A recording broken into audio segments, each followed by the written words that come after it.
حضرت مسیح موعود کے بارے یہ کہا جاتا ہے کہ آپ نے تعلیم حاصل کی، وہ ان سے پہلے جو نبی تھے انہوں نے تعلیم حاصل نہیں کی. اس کے بارے عموماً ہم کہتے ہیں کہ رسول اللہ علیہ وسلم کا کیا نام ہے؟ امی؟ جی کیا مطلب؟ جس نے تعلیم حاصل نہ کی ہو. کسی اور نبی کو بھی امی کہا گیا؟ نہیں، صرف آپ کے بارے کہا ہاں؟ گیا. النبی و امی لقب جب کہتے ہیں تو کیا موسیٰ یا عیسیٰ ذہن میں ہوتے ہیں؟ نہیں ہاں؟ نہیں. نہیں.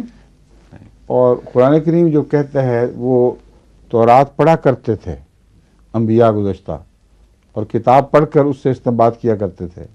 ان کو پڑھنا نہیں آتا تھا تو پڑھتے کہاں سے تھے؟ بالکل مولویوں نے جھوٹی کہانیاں بنائی ہوئی ہیں، ایسی کہانیاں جو رسول اللہ صلی اللہ علیہ وسلم کی شان کے خلاف ہیں. قرآن نے تو ایک ہی نبی کو امی کہا اور ممتاز کر دیا سب نبیوں سے، اور مولویوں نے سب نبیوں کو شامل کر لیا تاکہ مسیح موعود کو جھٹلا سکیں. دشمنی کے بھی اندھے ہیں بالکل یہ لوگ، ان کو پتہ ہی نہیں کہ اس کا نتیجہ کیا نکلے گا. سمجھے؟ ہاں جی فرمائیے جناب.